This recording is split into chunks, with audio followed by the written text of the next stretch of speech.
This should be very acid, and I'm getting 10 times higher than expected. There's something really wrong here. But you can see all those reports, lots of them. Have over 20 reports here. Well, at least 20. I'd say it'd be closer to 30. All revealing dangerous amounts of aluminum and barium. You know, the science is there that something funny is happening. And the naysayers say, well, so what? Isn't neutral good? Well, no, neutral's not good. Neutral is not good. If your soil is supposed to be 5.6, it should stay 5.6 if you want the forest to be healthy. And if you want to grow a good garden, you have to keep your pH around 6.0, 6.5. I think that we just need to wake up and just look at what's happening, because we can't just ignore it, because it's going to get worse and worse if we just keep ignoring it and pushing it away like, oh, that's nothing. There was mason jars, and they were brand new, sterilized, and that's what we catch the rain in. And then there was a HEPA filter that we tested the air with. Okay, so you caught rain and then you basically filtered air. What did you find? Aluminum and barium. Here's another test that's revealing 375,000 parts per million aluminum, barium at 3,090, and strontium at 345. Yeah, that's from a lined pond. With EPDM fish-safe pond liner, there is no chemicals, manufacturing materials at all in that pond liner that's available to the aquatic life. It's designed for that purpose. The well that feeds this pond has been tested and retested. ND, no detectable aluminum, 0. The only other place this pond can receive water is rainfall. We are located on a filtered, forested hilltop, miles and miles and miles away from any industry, highway, and so forth. After several heavy spray days, there was a film that we received formed on the surface of the water, and we tested that crust, and it was surface of the water. Then we tested that crust, and it was aluminum and barium. That after a year and a half's accumulation had 375,000 parts per billion of aluminum in it. It's literally toxic. We can say conclusively that what we see in the sky matches expressly what's outlined in numerous patents, and the materials on the ground match those patents. This material was not there 5 years ago. It is a recent phenomenon in the quantities it's in. It has escalated in some cases 50,000% in 5 years in the case of aluminum. From our original baseline reading of 7 parts per billion, which was already high, it has escalated up to 50,000% in 5 years. And we've seen profound changes in that time. Dr. Leonard Time, PhD in chemistry, I cross-checked with him, and he says the oxides of aluminum, barium, and strontium will drive your pH into the close to from an acid soil like this up into the neutral. There's no question about it. And that's exactly what you see happening. Wow. I have a doctorate in inorganic chemistry from Oregon State University, in which I was working with different metals and oxidation states, and then did a postdoctorate work at Brandeis, where I was working stabilizing off oxidation states of different metals. The goal is to sort of figure out how everything fits in the dynamic equilibrium of life. I was working with Francis up in Mount Shasta, and he showed me some rainwater analyses that had to do with levels of aluminum, strontium, and barium in the atmosphere.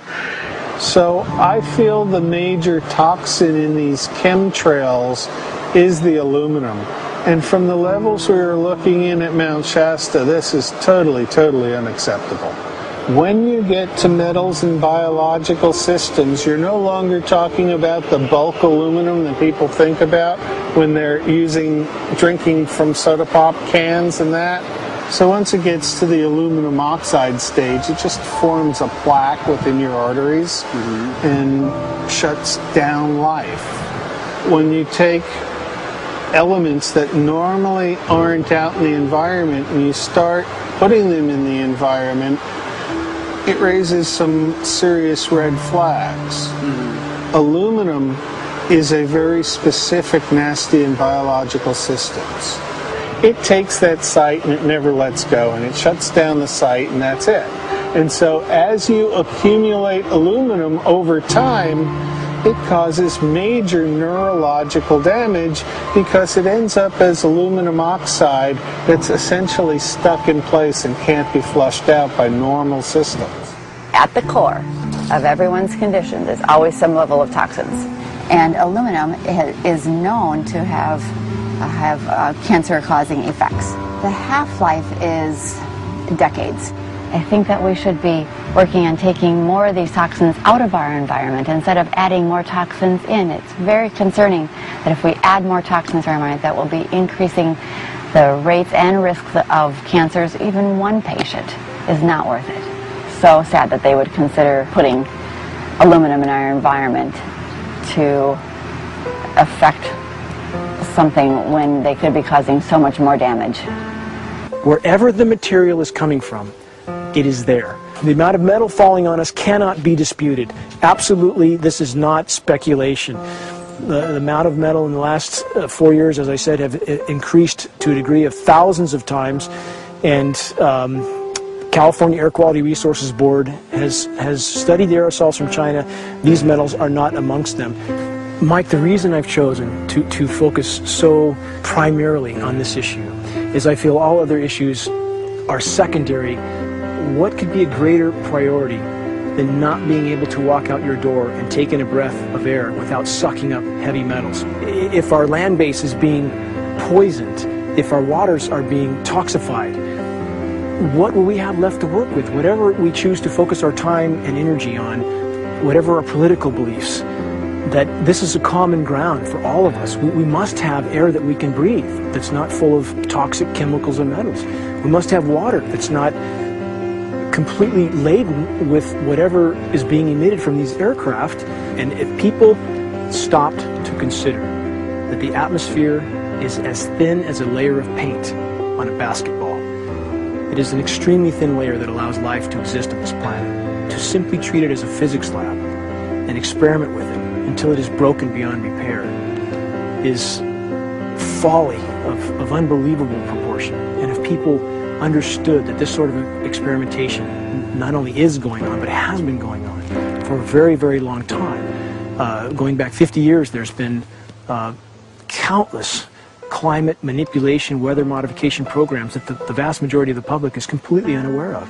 And if they think that this is not true, that certainly that somehow they would have known if it was occurring, I would ask them to look at things like Agent Orange and the things that governments do because they can, because there's no one to stop them, because they have these huge military machines that want to control everything. And in fact, the government's own document, perhaps you may have seen, it's available to any online, is called Owning the Weather, an express goal of our government, and not just our government. He told the Associated Press that the American government has created weather tampering techniques so that the New World Order will be able to starve millions of Americans and to control the rest. There is weather control techniques. Number one, the entire patents on the equipment. Number two, Senator Claiborne Pell's complete statement and story of his own that not only does it exist, but that we even utilized it as far back as the Vietnam War. Well, Murph, we're going to do what we can. Let's see what we can do. You got the scientists behind you. The scientists are with you, so at least this scientist is with you. I may not have $1 million budget, but I've got enough to show that something's dreadfully wrong. You got it. All right. So Arizona will be this Monday, the 21st. Senator Johnson up in Show Low. So we're going to be in the car a long time.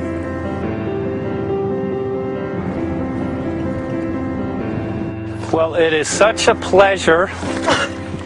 This is such an excellent place back here, I'm telling you, Michael. But you know what? We love it. It's so private and it's so quiet and peaceful. And please come in. My name is Karen Johnson. I served in the Arizona State Legislature for 12 years.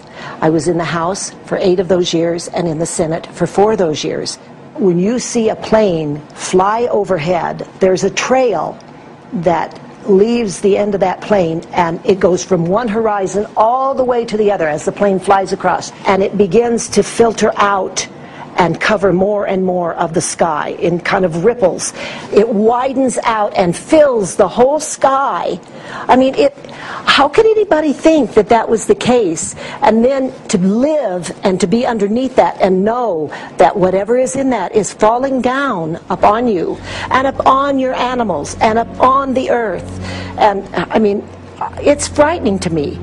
And if people don't start really waking up and facing the fact that we've got people that are doing terrible things to us, and we had better wake up and fight back now. I mean, I'm the mom of 11 kids. I've got 35 grandkids. I mean, I've got a stake in this. I care about what is going to be left for my children. I care about it, and I'm extremely worried about what is going to be left to them.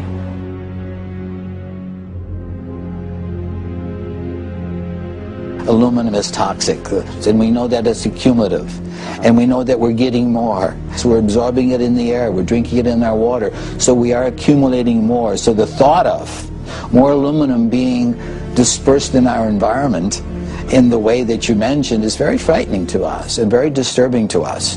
Those of us who have done any research on this are really quite concerned that we are ill-informed about this issue, and mostly that it's being done.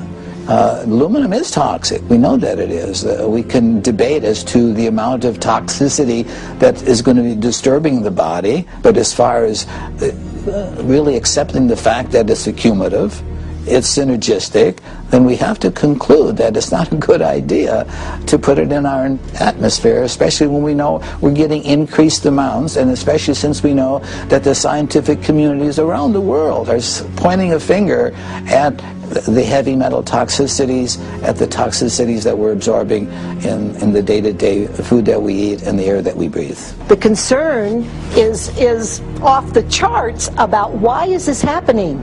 Why is this being allowed to be sprayed continually all over the United States, all over the world?